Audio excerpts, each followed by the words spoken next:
estudiantes de la Universidad Federal Tecnológica de Colombia. Somos estudiantes de Ingeniería Electrónica de semestre.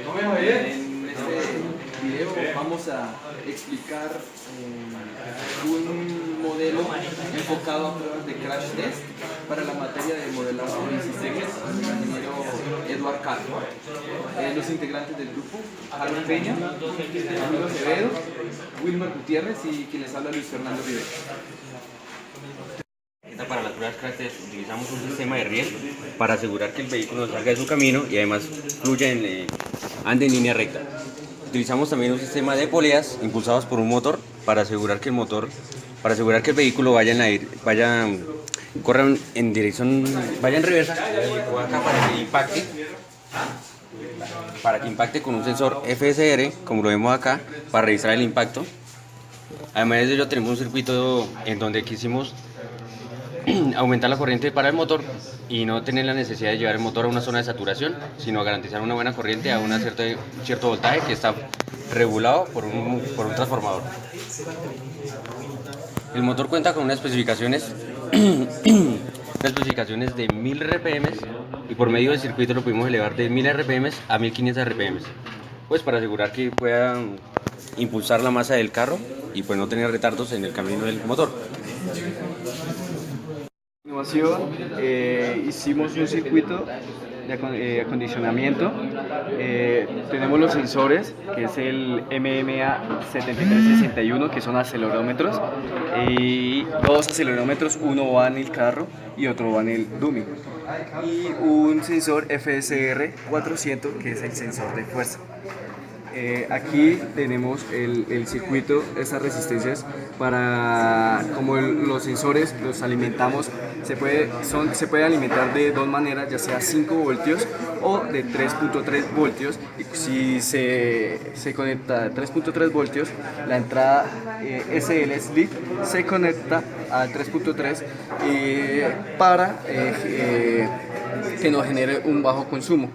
Entonces, continuamos aquí, tenemos estas resistencias para bajar.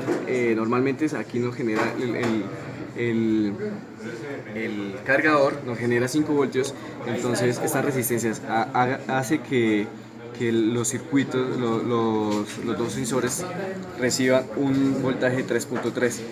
Y aquí para el acondicionamiento del FSR hicimos un divisor de tensión, que lo podemos observar acá, divisor de tensión, donde el FSR es el sensor y la resistencia RM es la que tenemos acá, que es la de 10K. Luego, para el sensor dummy,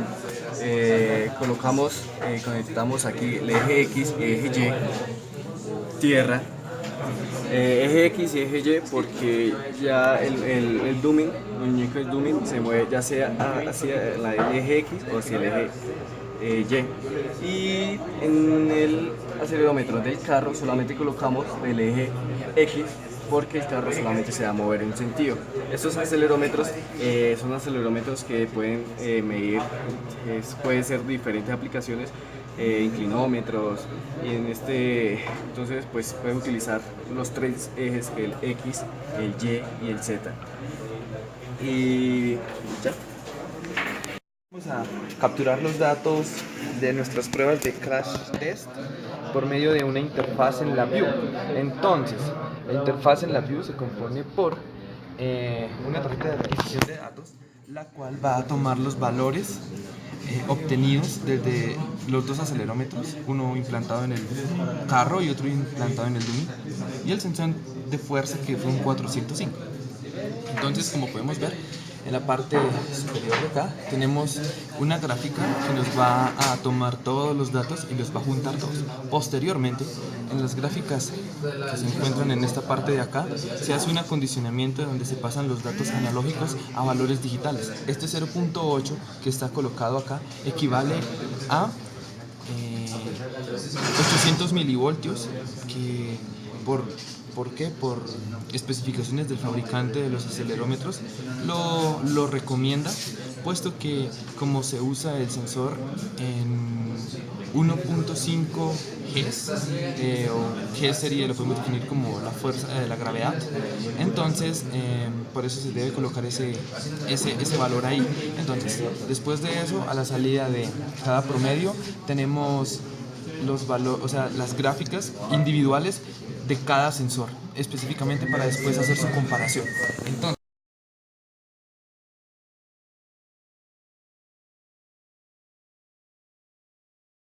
Ya, listo.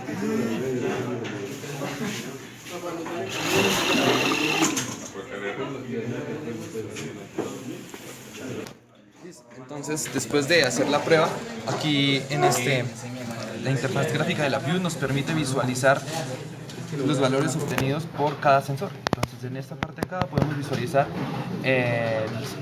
la gráfica que se obtiene del dummy en el eje X, del dummy en el eje Y, la gráfica que se obtiene del carro, la gráfica del FSR y la gráfica que se obtiene de las tres aceleraciones juntas.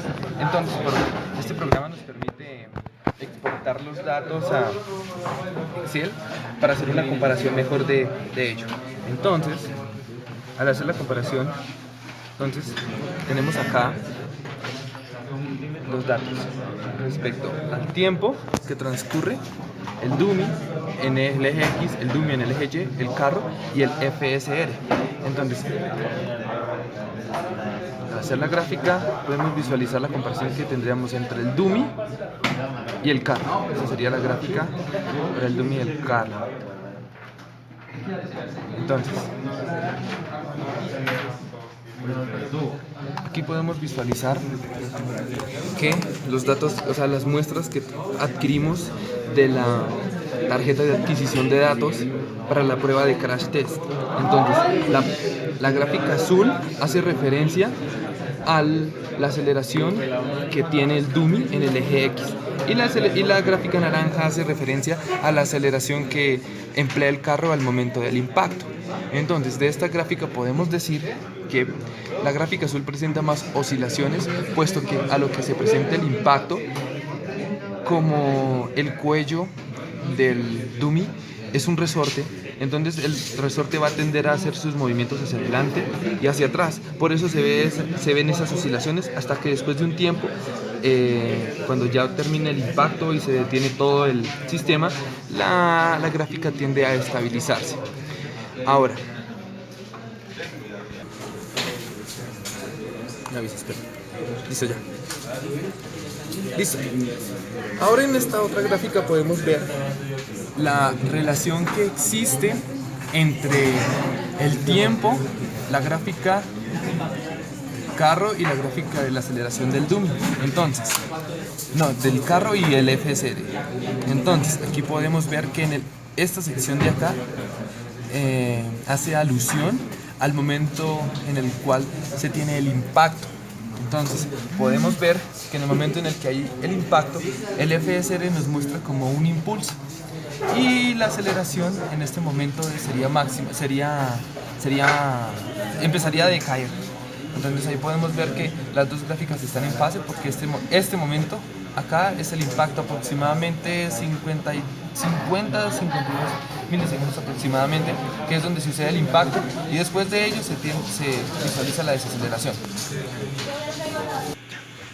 Entonces, en esta otra gráfica podemos visualizar ahora la diferencia que tenemos entre el choque entre el dummy y el FSR. Entonces podemos ver que la gráfica del dummy sería esta, que la de color azul, y la gráfica del FSR, como vimos, era un impulso. Entonces podemos ver que está en desfase, o sea, cuando se presenta el choque, el punto máximo, se presenta el punto mínimo de la aceleración. Y lo podemos visualizar también cambiando la iteración puntos de la gráfica, sí, esta. Entonces acá podemos ver la diferencia que habría en el momento del impacto, y ahí están las dos relaciones ahí podemos ver que una aceleración depende de la otra. Eso quiere decir que el carro siempre va a tener, o sea, siempre va a recibir los valores al inicio y la aceleración del carro va a depender de lo que ocurre en el carro. Listo, y por último vamos a hacer la relación que existe entre la gráfica dummy y el carro.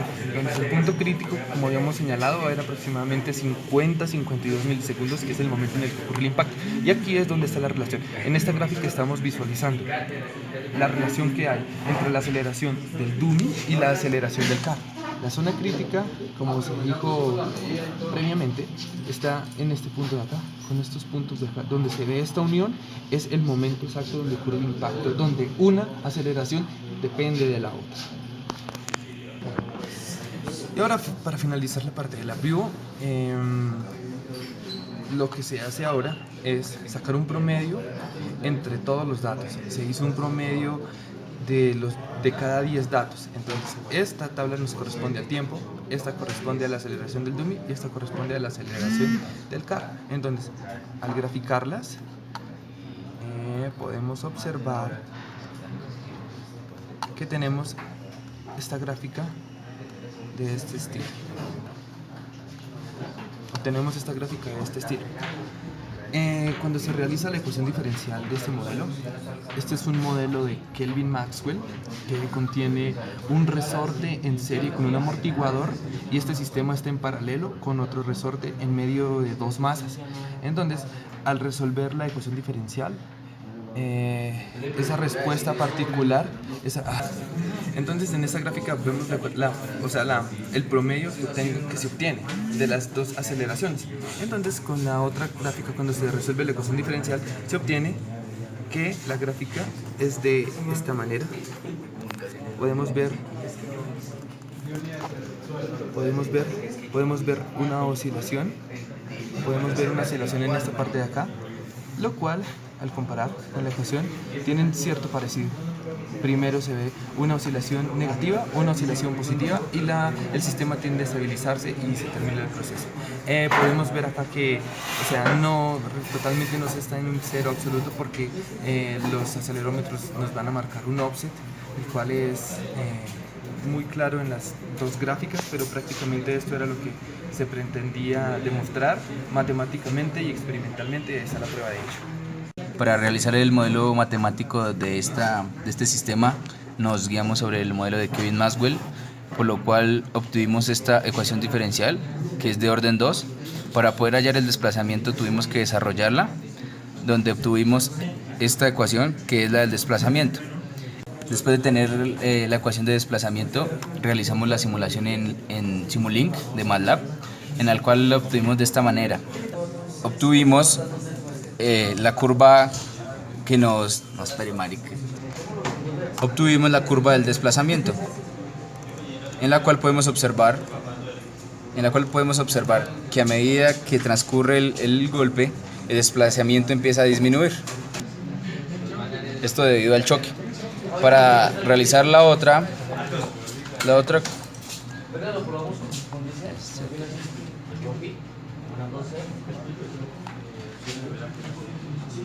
Para realizar la curva de la velocidad, hicimos la derivada del desplazamiento, por lo cual obtuvimos esta ecuación.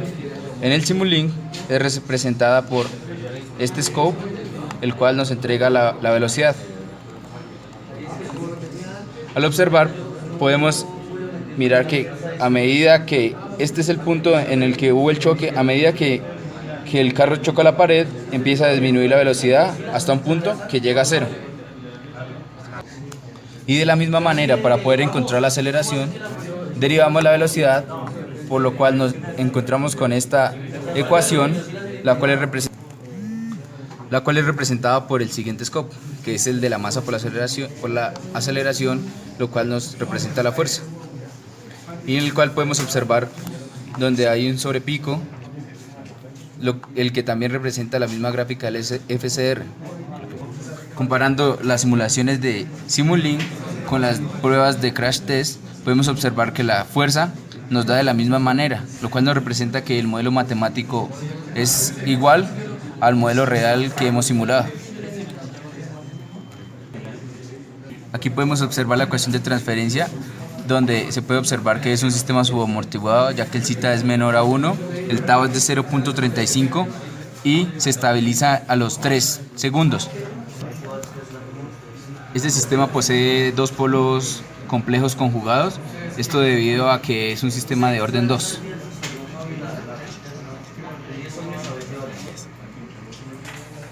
Gracias por su atención. Con esto concluimos las pruebas de crash test de modelado de sistemas del año 2017.